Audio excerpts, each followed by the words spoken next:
let's jump straight into setup. I think it's important to note how the community-based mental health support programs necessarily looks like, because it looks like social workers who necessarily have a great incentive to help people, or even these particular individuals would be individuals who has, for example, suffered through the same mental issues as well. But this often looks like final year students, master's students, which means they have a form of knowledge in terms of what they're working on, but rather they, for example, have learned the courses and have a preliminary knowledge in order for them to be able to give such particular advices. What this also means here then is that the modus operandi of how they're trained necessarily is that there is a standardized way, simply because, of course, as an NGO, for example, as like any forms of individuals who would want to opt to social workers, they have the incentive to, for example, do these particular readings. We see this in, for example, mental health NGOs like Befrienders and whatsoever. What this necessarily proves here is that the widespread would probably look like having health hubs, small health hubs within multiple communities. We see this, for example, within having them work into rural areas that, for example, campaign about mental health, having foundations funding these particular NGOs because they see the value of these particular instances. I'll take you later. The framing here then is to understand what exactly are the problems within status quo, because we think three particular problems that are important to actually characterize in this debate. The first is the lack of government funding. We often do not see these particular states, for example, wanting to go into these particular rural areas who probably do not have enough demand to, for example, want for mental health particular priorities. But secondly, it also looks at the prioritization of issues that necessarily the state has. So, for example, within health, it's likely that the state would probably want to prioritize things like infectious disease or even economic instances rather than wanting to work for things about mental health. The third thing here is the leanings of society that becomes also important, because often than not, a lot of these particular areas are areas with conservative society, which means probably they do not believe in mental health. And that's exactly the reason why we're able to, for example, penetrate to these particular instances. I'll give you two particular important arguments for you guys to weigh. The first is just on accessibility and how we have that a lot more better. And secondly, on destigmatization, right? But before that, I'll take that POI. Yeah, this year high school counselor have assigned.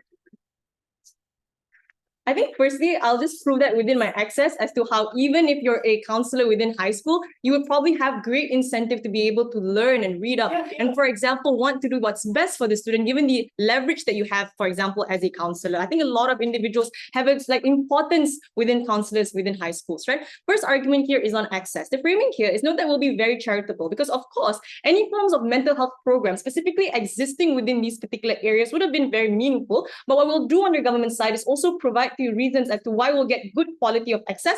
This is the preemption to what opposition may necessarily say. The first thing to note here is why then access becomes really important. Three reasons. The first is the lack of alternative. Often the counterfactual that APDO will propagate is probably specialized hospitals, psychologists, and therapists, but these are often very much inaccessible for a lot of individuals. Even if you're a middle income, you do not see the value, for example, of going through, for example, mental health screenings, right? So this means that this particularly becomes a safety net only meant for the rich. The second thing to note here is the problems of the people on the ground. Often because of social economic problems, you are depressed simply because you are poor. There's a constant cycle of this continuously going through. Or for example, having household dynamics problems like trauma, for example, like abuse, for example, within families, right? The third thing to note here then is how the access often is limited to three important things. The first is geographical lottery. So often hospitals are built within areas that have the demand to have hospitals anyway, but we don't see this necessarily happening. But secondly, we also think that there's often a system of bureaucracy within government hospitals. So it's a lot more harder for you then to opt into it because of the time and the process that necessarily it has then, which means at best they have government hospitals in terms of access. Now let's actually engage as to how we get better quality services under our side, right? Probably the biggest contention that probably opposition would say. Few reasons for this. The first is we think that the NGOs or the social workers would probably have altruism because they believe in this particular cause. So most often than not, social workers doing this, even if the pay necessarily is low and is unprofitable, creates the incentive to show to you that these individuals care about, for example, community-based mental health services, right? Often it means then that they will probably equip themselves and have an incentive to seek initiative, for example, to be at the best in order to create change in these particular communities. But secondly, it also looks like individuals support or these particular individuals or the NGOs wanting good reputation to be there. It's unlikely for them to only, for example, have one or two centralized particular communal support or services. It means that they necessarily want good reviews, and this then becomes an incentive for them to then brings me to my third point as to the reason why they need funding and want to receive funding. So there's a accountability mechanism here, right? The third thing to note here is necessarily how these particular services would have had high amounts of funding. So for example, research like necessarily, right? So we think a lot of people in this world care about mental health. We see a lot of rich individuals who, for example, have the capacity and capital to pour in that money, pouring in these particular monies in NGOs. We see universities having the data and the research to be able to then opt into these particular instances. We think that the mutual relation then, that for example, these two parties need that particular data and these other individuals probably need the people in order for the data to be created. The fourth thing to note here then is how the general societal expectation of like the of principle, right? We think certain people want to break away from the industry, for example, healthcare industry, and these are the people that we're likely to have within our particular like setup. The fifth thing to note here is that these particular social workers would have a better relation with the patients, right? Often than not, panel, a lot of these particular individuals with mental health concerns just needs a person to listen to them. It isn't something that necessarily is too medicated. But that brings me nicely to my sixth reason. If it is so serious and probably this individual needs, for example, medication, we think that it's likely for the particular social worker to ask them to go to hospitals because, for example, if you need like antidepressants, it's likely for them, for example, to prescribe this only in hospitals, right? The way in here is if price was the problem, we provided to you access and we provided to you reasons as to why we have better quality on our side. The last argument here is on destigmatization. Framing here is you need two important things in order for you to destigmatize a society. The first is the trust, and the second is the access. Three reasons as to why we have better destigmatization. The first is that we're able to help these particular victims. So, for example, just gaining support structures like people who believe in the cause, people who have, for example, gone through these particular struggles is something that's really, really important. But secondly, we also have, for example, past victims gaining a form of platform to talk about the issues that they necessarily had to go through. Thirdly, is in terms of the society, right? It's likely for the society then to adapt via the awareness that necessarily comes specifically and exclusively when you have these NGOs penetrating through these particular areas. So, for example, the reason maybe that you are abusive could be from your household, and you can only know of this reason when you have people creating that form of awareness. How do we solve this? The first is the comparative on how on our side is a lot more proximate because you have social workers going into these particular areas, right? Therapy isn't as accessible at the point which people do not feel trust towards the particular doctors. But secondly, and like most importantly here then, is that the visible work done is necessarily visible, right? So when you see, for example, that people are getting help and for example, these particular NGOs are wanting to give help, this is something that you can see rather than what they provide, something that is transparent and hidden in behind the walls of the hospitals. Go.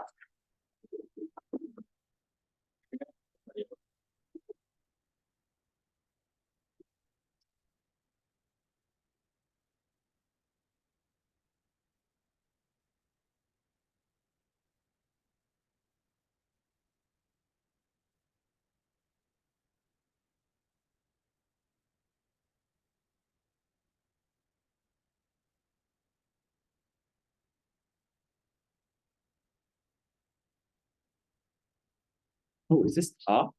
Oh. Oh wait, no, it's recording. Oh wait, okay. Switch windows. Okay. Right. Starting my speech in 3, 2, 1. I think it's a bit ridiculous for government side to come up here and tell you that social workers can be equally as trained as psychiatrists just because they do research and have enthusiasm, right? I can have a lot of enthusiasm and I can read that Ryan Lafferty metaphor from front page to back page, but I'm not going to become Ryan Lafferty because of the fact that in-depth knowledge is different from the actual research that you put into it, that the structural research, like knowledge that like institutions can give you and the certified board of psychiatrists can give you is naturally very different from your own independent, your own independent research, right? But second, is that I'm unsure as to why exactly is it that access is the main fight today, because their main metric of how you determine access is realistically parallel, right? So presumably your social workers, NGOs, and government-sponsored community centers only exist in population centers and are most effective in these population centers because those are the places in which governments are most likely to fund these places because there's more of a population there. You need to put more money there in order for them to be maximally effective. Similarly, you're also likely to have wait times and appointment times because of the fact that individuals are unlikely to be 24/7 available for you to contact for mental health at any given time, especially if you require in-depth mental health support. So I'm clear as to why exactly is that these community centers are providing so much more better health. The only way you win is by cost. But the problem here is that if people can flock to government hospitals, queue up wait lines, and hence show that there is a demand for these things within the first place, that proves to us that A, governments presumably see this data and then reallocate resources towards these channels because of the fact that, there is demand for it, there's democratic demand for it. The same mechanisms apply equally, right? If they say that community centers can get more money from government by gathering data and showing that more individuals are willing to show up and require their mental health support, presumably government hospitals have better leverage to do so because A, they're more tightly connected to the Ministry of Health, B, realistically speaking, governments want their government-sponsored facilities to be working at the maximum capacity for the purposes it's intended because it just earns them more votes, gets them better. And the third reason is that these units and clinics within hospitals are specially built to enhance individuals' mental health experiences, and therefore we presumably cost a lot less to expand, right? So when you talk about social welfare, I think there's a lot more work that goes into that to completely revolutionize, get improper individuals in, give them the proper training. There's a lot more they need to do under their work in order to make sure individuals get the help that they need.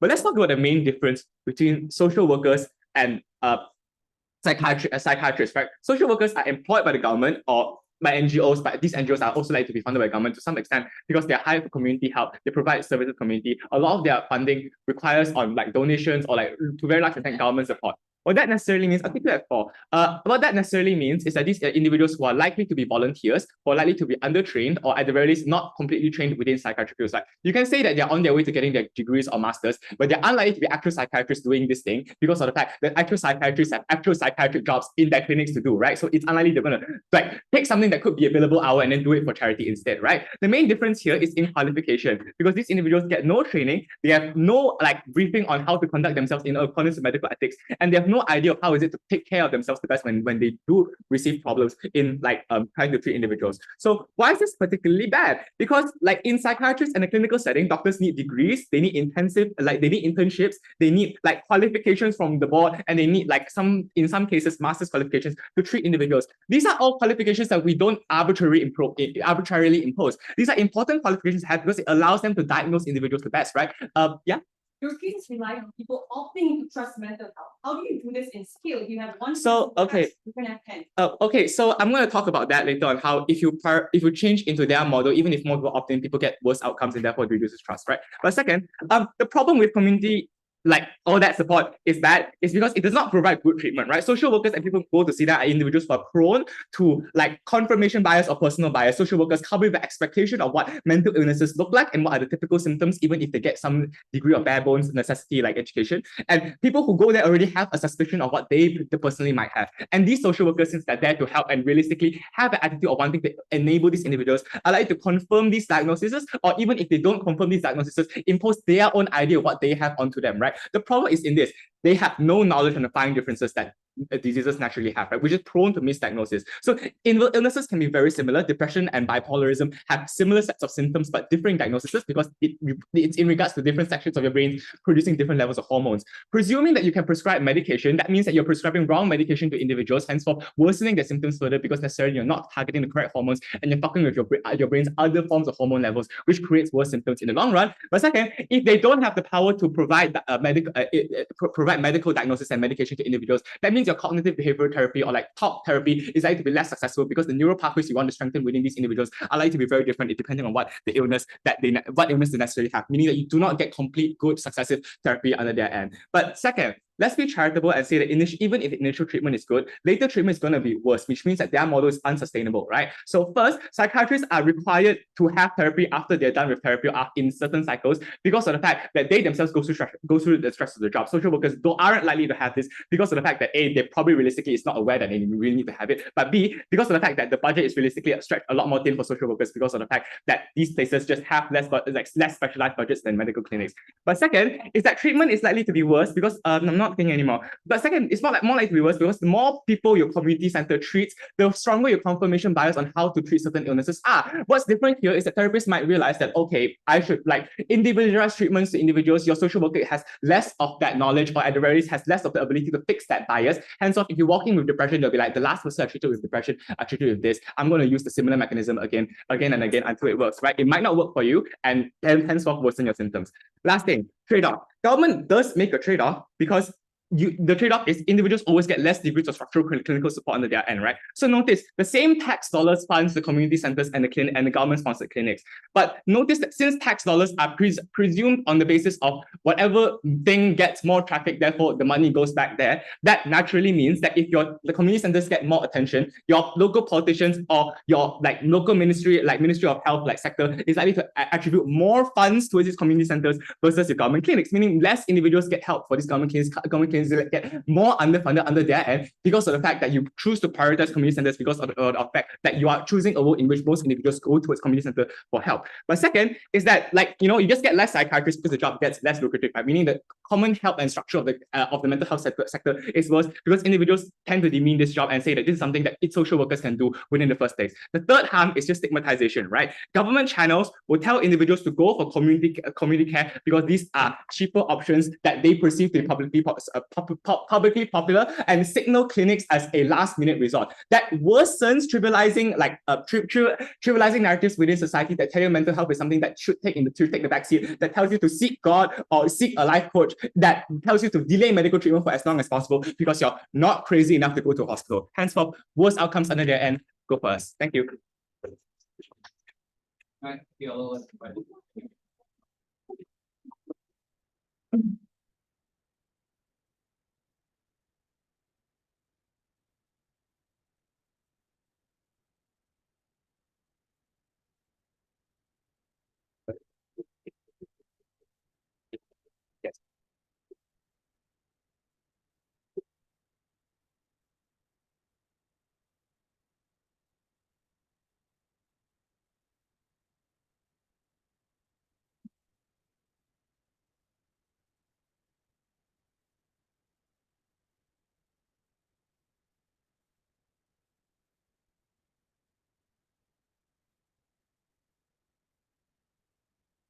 Yes. Yes. The saving grace of the speaker before me was to provide a structural incentive as to how they will get more funding under their side of the house. Notwithstanding the amounts of characterization that was given by Sarah, how it is really unlikely for governments to do this, due to things, for example, that is not an important voting issue, due to the fact that politicians always muddle things, for example, like we always need money to pump into security or other border controls in order for issues like mental health gets crowded out under that side of the house, which structurally proves that it is unlikely for their side to push forward a mental health support program that would benefit the most vulnerable people under status quo, which goes to show that a more reasonable and probable approach, the way we should address mental health programs, would rather be one that is more democratized so that people can access it more better. Under that side of the house, they would have to defend a world where people within rural areas have to fork out tons and tons of money just to go to hospitals and to just get diagnosed to say that you are okay and not get medications. But in our world where we have NGOs coming within these areas, which give you some form of preliminary knowledge as to how and whether or not you should go to the hospital. That is a key difference that we get on the side of government. Before I go on extending in my speech, I like to first attack their level of professionality, because I think the level of professionality under their side was argued in a vacuum. We don't contend that yes, they have more professionals and psychiatrists by virtue of them having degrees. But what we contended in the first place was that is it necessary and is it accessible to everyone under their side of the house? Because not the level of psychiatrists and therapists that they wanted to argue that is meaningful is contingent upon them having more in terms of quantity and having these people accessing these rural areas to begin with, which just to note, they haven't proven that to begin with. But number two, we just want to quantify the meaningfulness of this professionality under their side of the house. Yes, we agree these people are therapists and psychiatrists, but let's just ask ourselves, right? Whenever I go to the hospitals to get my medications, they ask me to fill up a Google form, like from 1 to 5.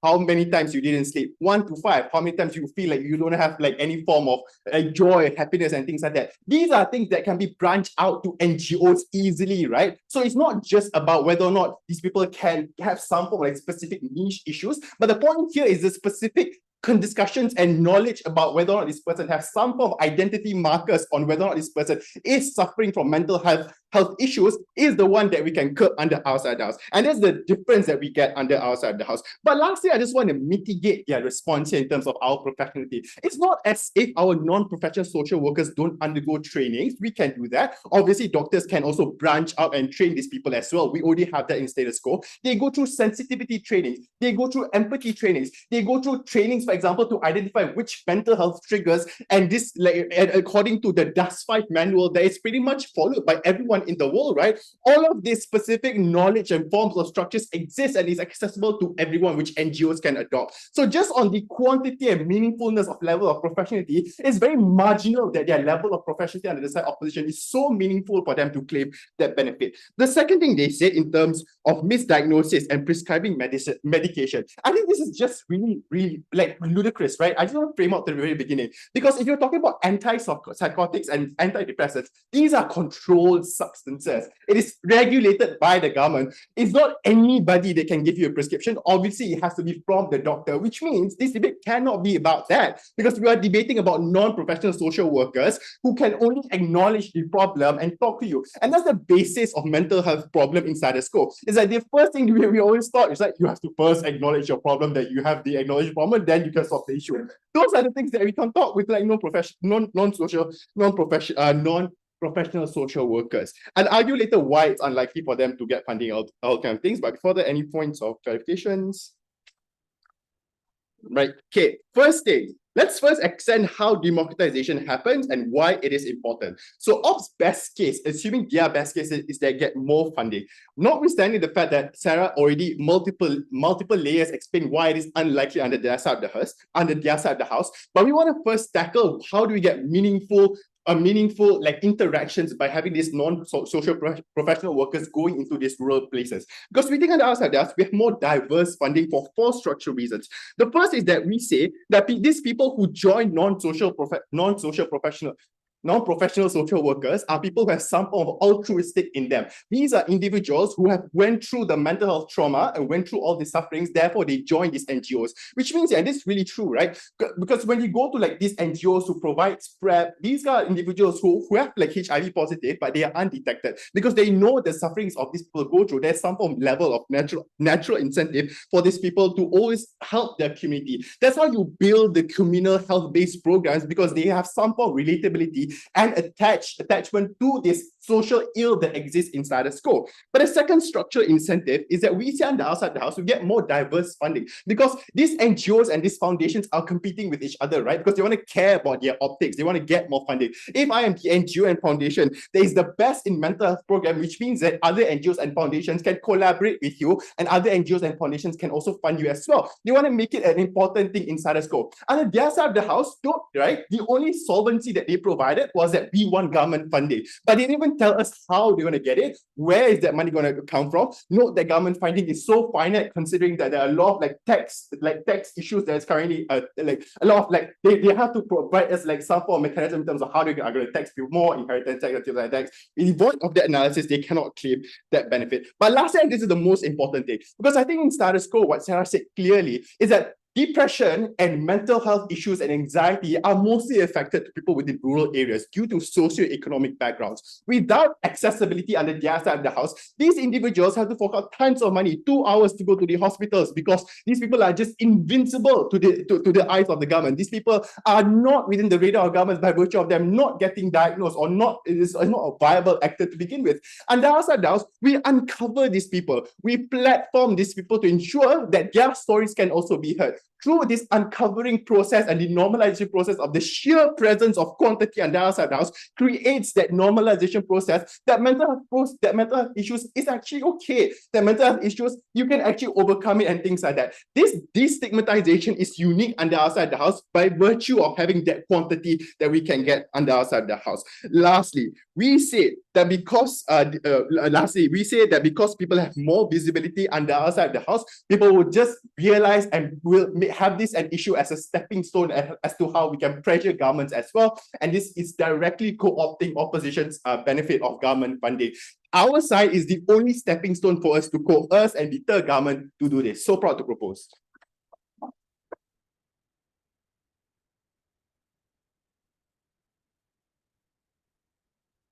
Hello, I'll take my POI from this team at the 5th minute. My name is Salleh. My pronouns are whatever you want them to be. I'll set up my timer, then I'll start my speech in 3, 2, 1. So this team says that mental health is really important. Therefore, access to resources are important. We explained that bad access actually creates worse harms for you. That means that cannot be the alternative under that side of the house. The first thing I want you to note is that the treatment that they provide to people via communal social workers are not only insufficient, but misdiagnose you, sending you to ineffective pathways of action and does not address the underlying issues behind your mental health issue. There are 5 reasons for why they cannot avoid this harm. The first is that these are not trained professionals and they cannot criticize studies and identify flaws within the studies to adapt new information within new diagnosis that is constantly updating, because this is a relatively new field of study. Also, that these are professionals under our side that have gone through the near to a decade process and completed residency by going through scientific studies and information, less capable of navigating randomized controlled trials under that side, neuroscience information that is applicable to your patient, which means you have imperfect information and cannot misdiagnose.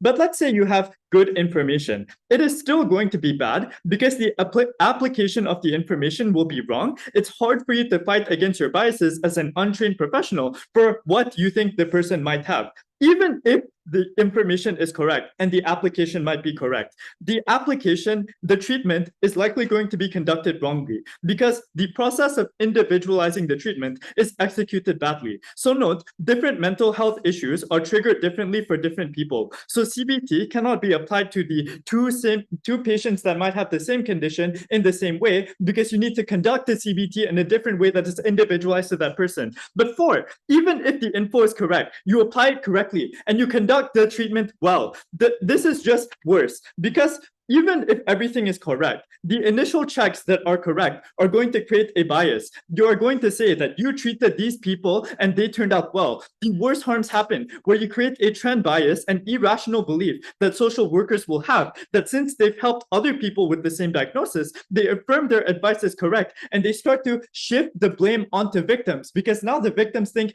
I am the one that is unfixable because I've already gone through these steps, yet I'm still depressed. At 5 levels, they create the harms of misdiagnosis, and the next person needs to address this. Their only response to this is, all of these social workers are counselors and have background in psych. Guys, if their justification is that these second-year students will be people that you trust and that they can do it well, surely the logical extension of this has to be that you need to be fully credited under the APA Code of Conduct. But also, they can't be psych students because the Code of Conduct in your first-year module and APA says that you cannot diagnose and treat people until you get your license. And then Kirtaki says, you cannot get meds because you need psychiatrists, so the harm doesn't actually materialize. Bro, the harm is more nuanced than that. They only engage in the first level. The harm is that you create a cognitive bias in the patient, placebo and psychosomatic harm that makes it harder for professionals to actually prescribe the right amount of medication or the right medication, because the patient is convinced under that side that they have ADHD even though they have depression instead. Therefore, make it harder for the professional to actually do this. This harm definitely materializes because they go to the professional last. Before I take down all of their other material, I take that POI.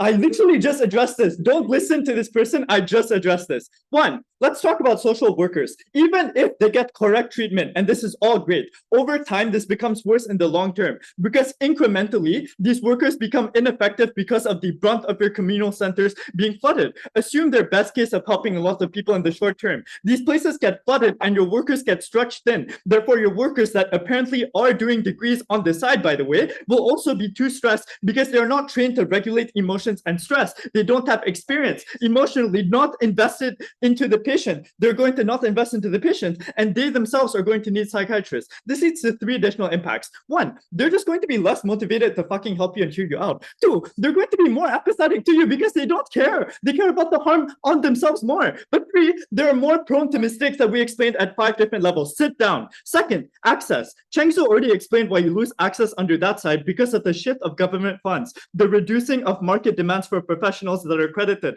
then less people choose to study this field, so you get less psychiatrists. Conversely, access will be better under our side over time. Firstly, because you get more psychiatrists, because you have more scholarships to target this, which means more competition within the field of psychiatry, which means a reduction in the overall price because you have more providers for this particular treatment. But second, we get more psychiatrists in public hospitals that are subsidized by the state because we spend it on this instead of the communal whatever the fuck. Third, many private practitioners also adopt flexible payment models, which means that a lot of private practitioners not only do pro bono, but also charge patients based on what they have the capacity to be able to pay. Before 6, I'll take that POI. So our funding does not come from government, it comes from altruistic people, from NGOs, from foundation. You need to prove how you get the government funding. Then you will redirect that towards the professionals anyway, because the NGOs will direct it to the professionals that are the ones that we say are the most effective ones at dealing with this mental health crisis.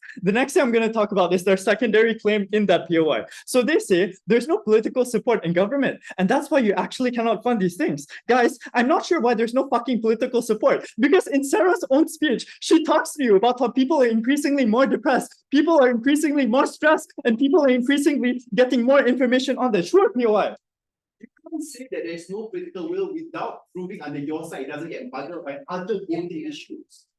Okay, one is that if the harm is individualized to the extent that Sarah herself says is very important, that your depression is the most immediate to you. I actually don't know why this isn't the most pressing issue that you have, because if you personally feel as if the worst things that you're dealing with right now is depression, and you're better able to identify this, then surely the thing that you think is a problem for other people is going to be the thing that is the most relative to you and are going to be psychiatric harms. Therefore, you vote for more of this particular help. Also, I think that because of the increase of trauma and understanding from academic academic studies that showcase information on this, people are more likely to identify this and vote on this particular issue. Lastly, then Taki says, bro, you need to answer so many questions on the form to get the diagnosis, and you can bring this to the communal whatever the fuck. Yeah, correct. That's why it's more accurate, because not only do you need to fill everything in, but you also get the professional that then sees whether or not the information you tell them in multiple sessions of therapy before they fully diagnose you, by the way,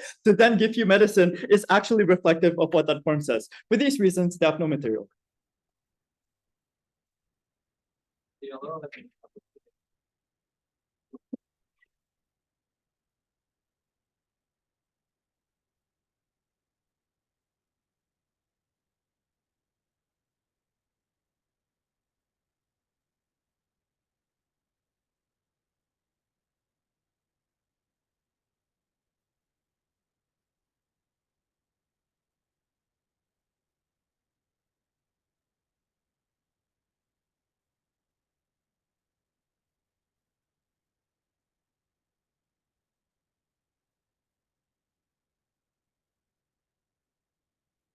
We talk a lot about Malaya one gaslighting us. This team just one up them better.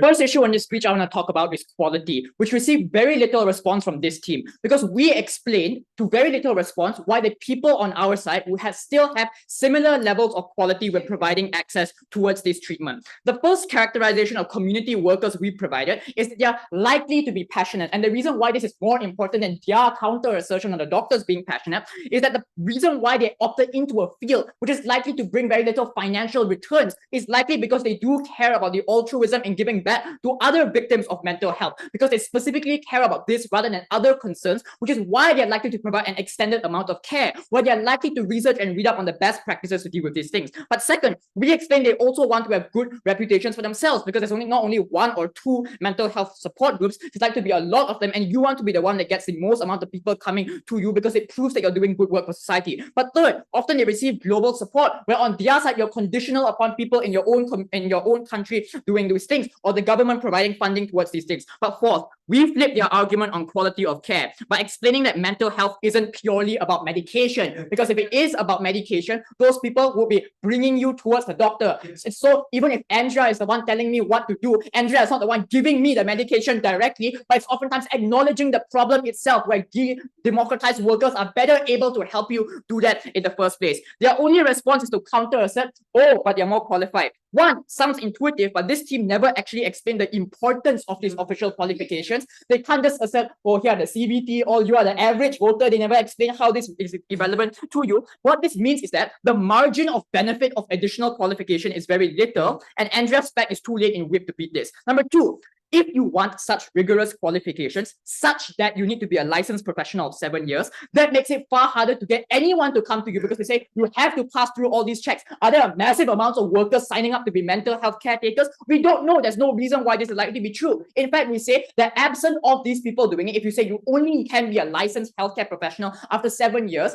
many people won't do this because they don't know enough about mental health to make a return on this. They say it's a very financially expensive degree. So there's far lesser amounts of people being willing to help out, even if those people's quality is better. But number three, and this is critical, even if the person is licensed and qualified, they are shackled by the structure of the healthcare system around them. You're not an independent operator giving advice. You still depend on the Malaysian healthcare system being good in order to do these things. As we explained from Taki, that right now the healthcare system is also doing quite bad. Even if the professional wants to do lots of good work, he wants to use the maximum amount of expertise he has, but it depends on his jurisdiction as an individual doctor, is limited on whether or not the hospital and the healthcare system of the country is good. We give structural reasons why the healthcare systems right now are insufficient. A lot of their arguments about self-correction biases also exist on their side, given we prove to no response that not lots of people can get this healthcare support right now. So your pool of patients is also very little because you need to wait long queues. But number two, what we explain is that on their side, if it means that all of these people have very small amounts of healthcare workers, they will also still be on long queues on their side. So you allow their conditions to compound tenfold. What's the weighing of this? Let's accept their best case characterization. Let's say nothing I said is true, that all of these healthcare professionals are qualified. There's no reason why suddenly on our side, they don't exist. Like this is about the cases where they don't have access towards that. So if it's like, for example, just because there's private schools doesn't mean government stop funding public schools. Just because there's tuition center doesn't mean they stop funding public schools. We explain in dynamic range of cases. If they are bad, we win on a landslide because we're able to explain this is the only way to get access. If the hospital is already good, what we explain that is in the critical cases where the poorest of the poor have no access, that is when we create that access available for them. So there's no reason why just because of the opportunity cost of all this. And notice, if their case is that, well, the NGO will be the one giving funding to the hospital, and that's why the delta and the debate is very big because it means the hospital cannot exist without the NGO, then you concede that the hospital is weak. Then you concede that the NGO has lots of money, which is why under our side it's effective as well. So if it doesn't work out, all their arguments depend upon it being accessible. They have zero safety net if it's not accessible. Even if on our side it's imperfect, it's not the best it could be. It's a stepping stone. On their side, they have nothing. Second issue on access, I think this is just a landslide win because their only mechanism is long queues create pressure to invest in mental health. One, gut check. Is this really true? In Malaysia, there's lots of people going through these things, but you're not creating the necessary amounts of social impetus to get these things. Number two, it's not an important voting issue. Yes, governments care about mental health. They have to balance this against other priorities. It's more certain that we care about other medical things such as tropical diseases in Southeast Asia. We also care about other things like cancer treatments, where there's greater knowledge that cancer is a problem, but many people still are suspicious whether mental health is an actual issue. So governments find it very hard to justify using this public spending on something that's a little bit more uncertain in the eyes of the populace. But number three, a lot of the people suffering from mental health conditions are those that don't have huge social economic power. So even private hospitals, even if they have good incentives, they don't have as many of these people to be the consumers that end up dictating how or not whether they invest into these things. Especially in developing countries where access is bad, we explain that in their case, they cannot do anything. We give many reasons as to why it's going to be better on our side in terms of access. Yeah. So placebo means that you take longer to go to the psychiatrist because you think you're fixing the problem, but you're not. So the harm of compounding the harms is under your side. No, actually, because if it's something that's so serious, after a few sessions, it doesn't work out with Andrea, then Andrea will say, go to the doctor. Instead, on your side, you self-select out of going to the doctor because you think, oh, the doctor queue is long. I don't think mental health is an actual issue that can be solved by the doctor, or the doctor is too expensive because the private hospital is charging me too much. So on their side, there's so many barriers to access. We explain that we don't have to solve the problem immediately within these circles, but these circles create the necessary awareness. Let's weigh why access beats quality, even if you beat that. Number one, we prove that mental health care is better with community solutions than state-based solutions because there's a greater capacity to improve and evolve. Government bureaucracy, they will wait until they get change. It's not an electorally critical issue. They will wait until elections for the government to announce new money from the budget to go into this.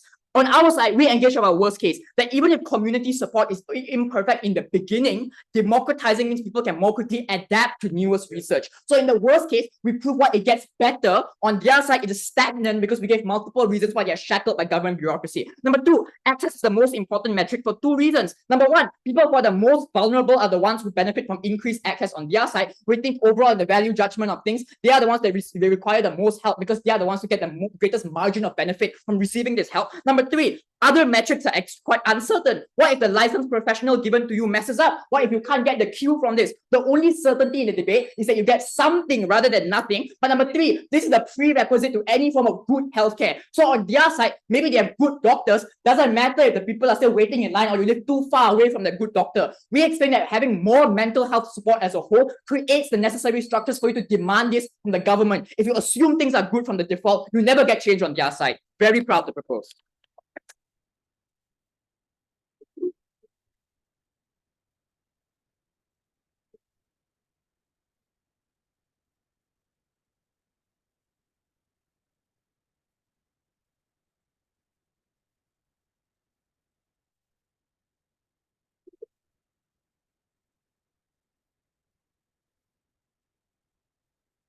I feel like I got gaslighted by government on my degree, yeah. Cannot, not enough time. So many things to address, so many lies to debunk.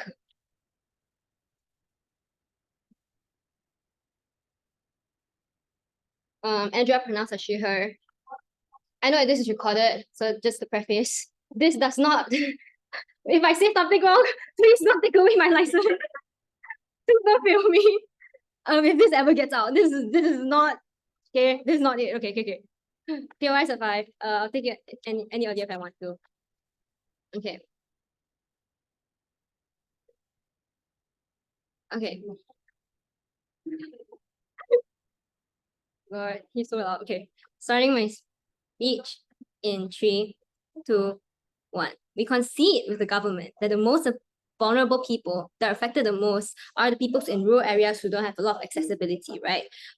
But the contention of this debate is that is it worth it to trade off at their best case short-term effectiveness over our higher possibility of reformation for long-term effectiveness and the long-term reform of public healthcare sectors? It's only on our subhouse that we prove to you that we cater to the most vulnerable at the end of the debate, right? A few things I'm going to do in today's debate. Two clashes I'm going to take down. The first clash, on which side provides better mental health outcomes, right? Government has a few things to say, a lot of lies I'm going to debunk right now. The first is that on their subhouse, it's NGOs like Defenders that only employ degree or master students as these kind of social workers.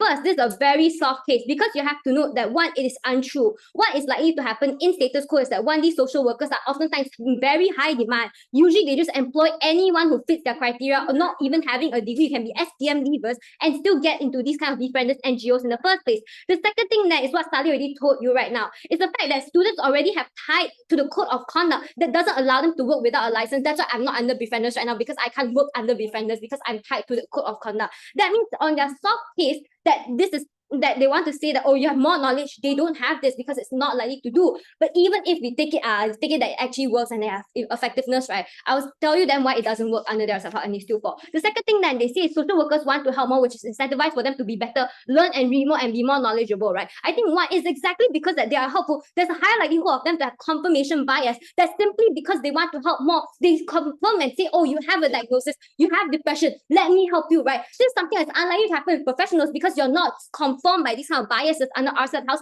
because you are taught with 4 years of degree plus 2 years of masters to not do this. The 6 years is not enough to overtake that 3 months of training that you have. 2, if DPM says that they go through mental health traumas, that's why they want to help. I think that's worse because you're cognitively biased to see the similar symptoms of your trauma, then you correctly go and diagnose them and say, oh, you have the same illness as me, even though that's not likely the case, right? And this kind of misdiagnosis then happens very often under their subhouse that lead to worse outcomes, right? 3, so social workers are closer in relation to these patients, right? And they don't trust these kind of doctors. That's why it's better, right? I think one, it's exactly because that you are so in close relations that you can't provide objective help because of the fact you have overlapping interests. You are their friend. You have so much care for them that you may fog your objectivity, right? For example, you know that they are abused. So you think that the anger issue is because of the abuse. You don't see that as something that could be caused by their schizophrenic disorder, you don't treat their schizophrenic disorder. And even if you do notice that it's severe, you want to send them to the government side or you want to send them to the hospital, right? It takes way too long at that time when these kind of symptoms have manifested so severely. And two, also, note, this means that they're also dependent on the public sector also. That means all the harm that they want to say, long queue, not effective treatment happens under their staff house. They have no clue whatsoever to make sure to me that these kind of public sectors would be better under their staff house if they so rely on it, right? They say four, it's unlikely to be severe because they only want to rant about it. They say it's likely for NGOs to then send to hospital for treatment is severe. We really say why it takes so long because, oh, you see my advice didn't work, then only you go, right? This takes way too long already where the symptoms manifest so long. Two, you rely on public sector still faces the problem, right? Five, they say Google Form skills can be like shared and extended to social workers. Yes, you can, but like what Salleh say, you cannot learn how to analyze it or cater treatment to that. You can learn how to use the DAS, but you cannot differentiate if the result of high anxiety level is due to anxiety disorders or PTSD, which is something that's not even in the form in the first place. And you have to administer another form that you cannot learn if you're not a professional diagnosis, like a professional itself. What's likely to happen under our side of the house is that our side forces help public and governments to acknowledge that public services provided is not expanded, has problem of limitation and lack of accessibility, then forces them to force changes towards that. Because if you believe that people don't have access to mental health but have issues and need therapy, in the long term, this naturally creates markets that makes them more viable options, right? If the reason that the past 5 years has doubled in psychiatry in Malaysia is because of the fact people demand and push, right? The reason why there's so many students now studying psychology is because the fact that they themselves also have the mental illnesses that they cannot have accessibility to mental health services in the first place. That's why they go into these degree courses in the first place, right? Even if the short term and the of the house, the hospitals are flooded. It's better to wait 1 week to get an objective diagnosis than to have 1 year when you do like a kind of treatment by this kind of community service, then only find out they treated you wrongly or diagnosed you wrongly, right? The mental health is not proven under government side to be a non-bipartisan issue as well. So that's why they cannot disprove this. No claims to engage with us whatsoever. Before. So you say our side significantly harms healthcare system by redirecting donations from hospital to NGO. That concedes that the healthcare system is underfunded. If this small amount of donations is the backbone of the system, at least we make it better by not putting everyone to the hospital and making more. Guys, listen, yeah. I'm moving on to my second clash, the clash on accessibility. One, they say they have they say we don't have accessibility because of limited professional help. They say it's only for rich and privileged and geographic lottery and all that. We concede these are problems, right? But it needs to be fixed. But your sub-house, you don't fix anything. Because if you also rely on public sectors, you give no mechanism to prove to us how do you get funding to better your public sector as well. Two, they say that, oh, altruistic people fund these kind of NGOs, okay? And then this is the response to your POI. Cheng already told you, Salleh already told you why it's likely that they can also fund government hospitals. If they're altruistic people who focus so much on wanting to do better mental health care services, why don't they fund government hospitals in the first place? No mechanism from that to disprove to me why their side of the house won't do that. So it's only on our side that we get this funding more because of the fact that they also want public, they also see the necessity in giving more accessibility or to pushing for the government to make these changes because they finally see that these changes are not being addressed. That's why they're more likely to put in these kind of fundings and not directly to community sectors that are not community centers, right? But three, also, especially if their mental health issues are due to some systemic problems, right? Government then has the principle to fix it themselves. But they don't fix it under their side of house, right? They don't tell these kind of principle claims. They don't give you any max to tell you why they prove it. I think what is likely to happen under our side of house, we're willing to make a trade-off of bad accessibility for more likelihood of reform to actually have a better public service sector. Because it's our side of the house is something that's sustainable that caters to most vulnerable. Because more demand for professionals to opt into this sector, especially if Umar frames it to be altruistic, so it solves the problem the most, right? But what's likely to happen in the best case scenario? Let's be very fucking charitable, right? And build that best case scenario. Then you mobilize a lot of people to go to this community-based like mental health care programs and widen accessibility and acknowledgement. But problems still exist that you're not correctly treated, and even if it's not medical treatment, right? It's still talk therapy and diagnosis. These things are still not accurate treatment. For example, you and depression, right, have behavioral cognitive behavioral therapy that needs to be individualized. You can't individualize this, right? Because your training is symmetrical under your sub-house is standardized. One, it wasn't pre-existing issue, especially if there's worse diagnosis. Two, it's even better, even if it's better for a short period of time where they get better for that, they're likely to relapse again. And the relapse hits them harder because they think that, oh my God, it's something that is on my problem. It's something that they solving. This perpetuates the cycle even further, that they bring everything else but not about their mental health care issue, right? So they think that, oh, they were unlikely to go into this house, like getting more professional help, because at the end of the day, they won't acknowledge it under our side of the house. It's only on our side that we acknowledge it, and we're more likely to oppose.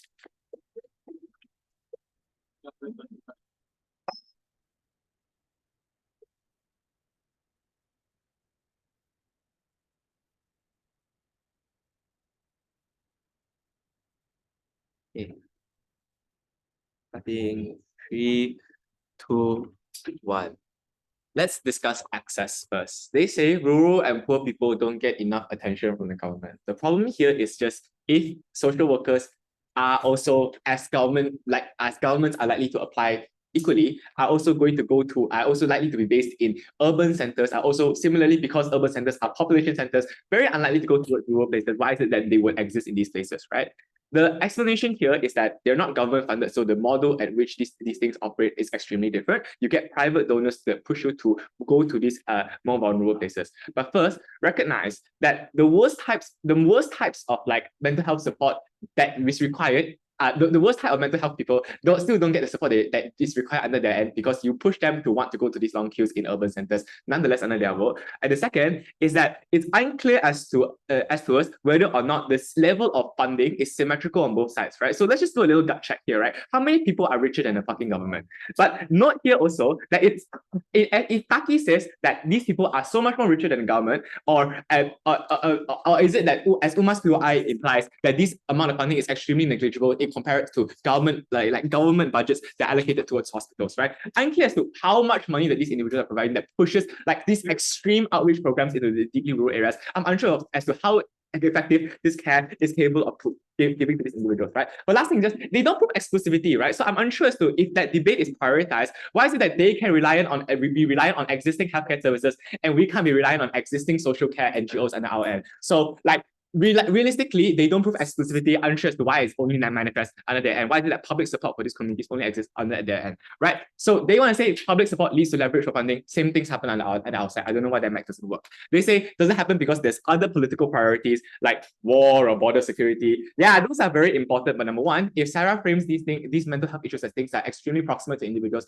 extremely important to individuals, the Salleh's analysis therefore has to apply. The individuals would put their opinion on the ballot box, and at the very least will pressure government officials to do that. But second is that there's also no reason for political competition because this is a bipartisan issue, as Andrea has flagged out, right? But so no one's going to say fund the hospitals less. It's a very bad image for individuals to do. Okay. Let's talk about patient care, because I think this is where they actually lose the debate, right? Because when we talk about misdiagnosis, the only response is, and there's no response, there's no justification for misdiagnosis. They just deny that misdiagnoses happen because they claim that there's equivalent levels of professionalism. So note here, this is not the trade-off that government should have done, because like reading the DSM-5 is obviously very different from the in-depth learning of DSM-5. They say that we have no mechanisms to prove it. I think with plenty of illustration to inform you why is it that individuals have to go through medical ethics training. Why is it that these like particular certifications are so important in order for you to get proper degrees of assistance towards individuals. We've provided that to you in depth in LO, right? But they say, they don't have passion because community workers are poor. And because they're poor, that means they must be doing this out of like a kindness of their heart and doing it for care for the community, which is why you should buy Salleh's analysis on why external stresses onto these individuals is likely to make them like worse for the job because of the fact that they're extremely stressed and they are going to likely deprioritize these patients subconsciously, if not consciously. But second, if these individuals are as in-depthly personally affected as they wanted to mention in that case, that means all of Andrea's analysis as to why is it true that like individuals are likely to have like degrees of confirmation biases or like degrees of bias because of their own personal experience is likely to apply here, and they can only resolve this by going to professional help. Note here, the end goal of their case is a deprioritization of mental health clinical care, right? Because they never engage in my trade-off that I set up from LO, that when you redirect people towards these community care centers, there's less funding for clinics, there's less funding for government clinics who rely on individuals being interested in government clinics in order to keep them open in the first place. If social workers give you initial care and refer to the clinics, it just means they refer you to worse clinics with longer waiting times because that trade-off occurs on the end nonetheless. These individuals get worse care because these clinics have longer queues and worse waiting times, meaning that you get better types of care under our end because people are more willing to put money into it. They still don't provide care to people who need it the most. And for the people who just want to talk it out, don't know why that matters.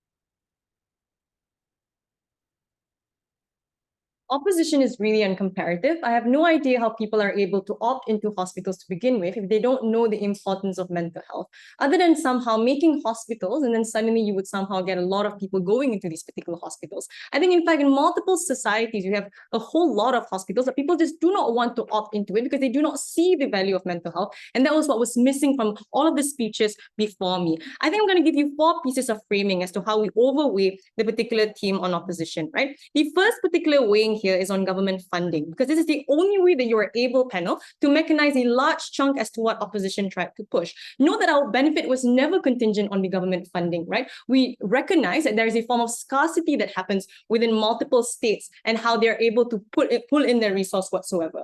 Opposition then says that our hospitals would become bad. We say no. In fact, and in actuality, you have far more funding to be able to put into these particular hospitals because you have people opting into the communal services that we did, right? Which means it's far more greater for the state then to have an incentive to do this, right? Opposition says that they'll just fund it to professionals, but they don't necessarily prove how this particular funding then is sufficient. Because notice, panel, people are depressed and there are long queues about it, but this doesn't become a popular choice for them to vote on. Rather, things like social economic problems is something they will probably prioritize. Given the fact, and they're misrepping a whole kind of what I said in first, that the prioritization of issues that the state necessarily has isn't one to accommodate to people wanting to opt for mental health and better hospitals, but rather for them to be wanting to gain that particular vote. So, for example, increasing wages whatsoever. So they don't really answer to necessarily how they're able to receive that much of funding for them to mechanize a large chunk of the things that they save. Because we recognize that people aren't able to opt into mental health to begin with.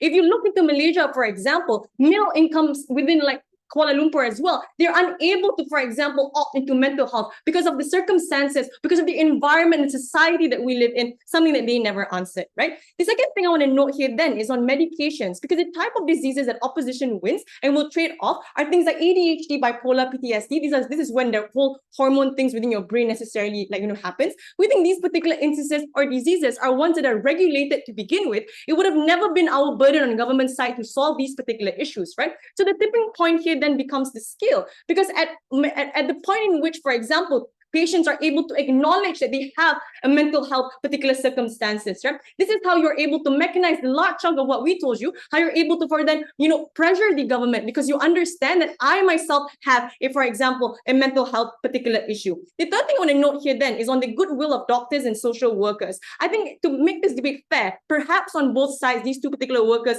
are benevolent, but how does the qualification that the doctors have necessarily change? I think firstly, if it's on prescription or on diagnosing you specifically on crazy diseases, I think of course opposition would win on those particular instances. But the way we tip the scale is just by telling you how these particular social workers are able to listen, are able to campaign, and this becomes a tipping point, because a lot of individuals aren't able then to relate to a lot of the particular things that they see, for example, because the things that happens within hospitals are behind the walls, which means opposition cannot just say that social workers will just shift the blame to workers within deputy and then suddenly say in whip that these particular social workers probably care about these particular individuals. There needs to be a middle ground. The only way that opposition's case works then is when you're able to perfectly diagnose a particular patient. But this is very much unlikely. At best, this happens for individuals who opt for very expensive psychologists with multiple qualifications and credentials. But what we told you essentially and exclusively is things like participation and destigmatization become the most important tipping point for you to be able to have a lot of better, for example, services. Lastly, if the patients can solve their issues or not. We think this is very arbitrary, and opposition as well doesn't do a good job at trying to solve this. They say it's placebo, but what's important to note here then is that you can go see a doctor under their side for 5 years and be medicated, and you would still be depressed anyway, which means certainty was never the tipping point within this debate. It's a scale that opposition cannot just say is ineffective without engaging in the large chunk that we told you within multiple speeches. It has to go to team government. Thanks.